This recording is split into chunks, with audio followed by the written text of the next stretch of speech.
The most weirdest things NBA players actually bought. A player started a gang with NBA salary? Let's find out. At number 7, Dennis Rodman, an enormous record collection. Dennis Rodman was a very controversial athlete, and he remains a polarizing person to this day.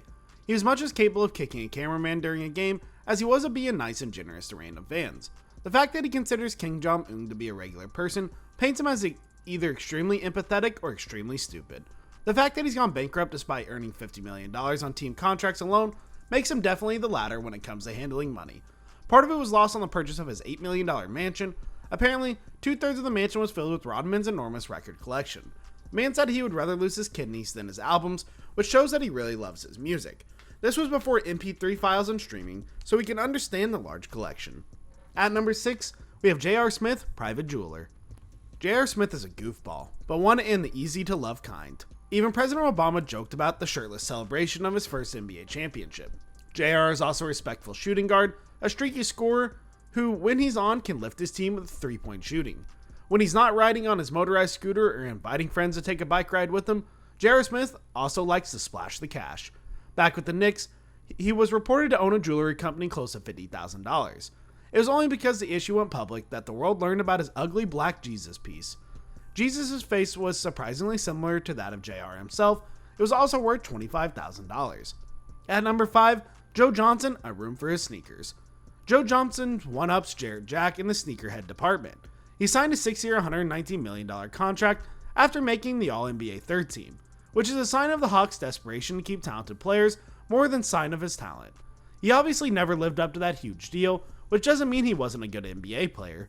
Apart from having a collection comparable to Jack's, Johnson really splurged on his sneaker closet. Only JJ can enter as it has a fingerprint security system. The room is set to keep a special temperature, good for the preservation of the shoe's material. It also has a bed if Johnson wants to take a nap there, which he sometimes does. At number 4, we have Al Jefferson, a giant bed. Pardon the quality of the above image, but that is a huge basketball player in an absolutely huge bed. Al Jefferson's a big dude. At 6'10", it seems obvious why he's playing center in the NBA. For a period of time, he's one of the best centers in the league, and he was well compensated for his exceptional play.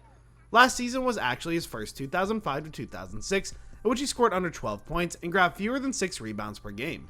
In order to rest his big frame, Al Jefferson ordered a custom-made big bed. What's dumb about the purchase? Well, first of all, the bed cost him $23,000. Why was it so expensive? Because it's 10 by 12 feet. Is he organizing sleepovers for the whole team? At number 3, we have Marquise Daniels, personalized jewelry. Who doesn't want to see themselves decorated in diamonds? I mean, literally being made out of diamonds. Nobody. Well, Marquise Daniels is not nobody. He was a great player to root for who arrived into the league undrafted and unwanted, but managed to establish himself as one of the best bench players for years. He wasn't a particularly big earner, but he made enough to afford a 3D diamond-studded likeness of his head, which he has hanging on a chain from his actual one. Not a smart move. That level of vanity is pretty ridiculous, and considering he didn't have an illustrious career, he should have put that money to better use for his retirement. At number 2, we have Scottie Pippen, a private jet. Scottie Pippen is one of the stingiest athletes ever. Because of his fear of financial insecurity, Pippen signed a long-term contract with the Bulls and was for a long time one of the most underpaid players in the league. Once he got the chance, Pippen decided to earn as much as possible on the Rockets and later on the Blazers. When he eventually got his money, Pippen decided to spend some of it on the most ridiculous ways. The most significant was splurging on a $3.4 million private jet. He didn't take into account the cost of running the aircraft, let alone maintaining it and storing it. In consequence, his very own aircraft never left the ground. Talk about a ridiculous purchase. A big mistake for the man who carried MJ to all of his rings. At number 1, we have Robert Swift, all the illegal things. Remember Robert Swift? The center was picked by Seattle Supersonics ahead of Chris Humphries, Tony Allen, or Trevor Ariza.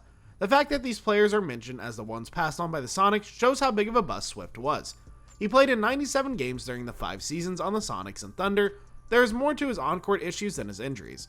Swift had mental health issues, which played into his substance abuse. He wasn't the highest paid guy on the team, but he could afford to support a group of people that can be described lightly as the wrong crowd. After Swift went bankrupt, the foreclosed house he left behind was filled with beer bottles, firearms, and ammunition. This was in 2013. In 2014, he was arrested for unlawful possession of a firearm. In 2015, he was arrested for an attempted home invasion. Swift was under the influence during the incident.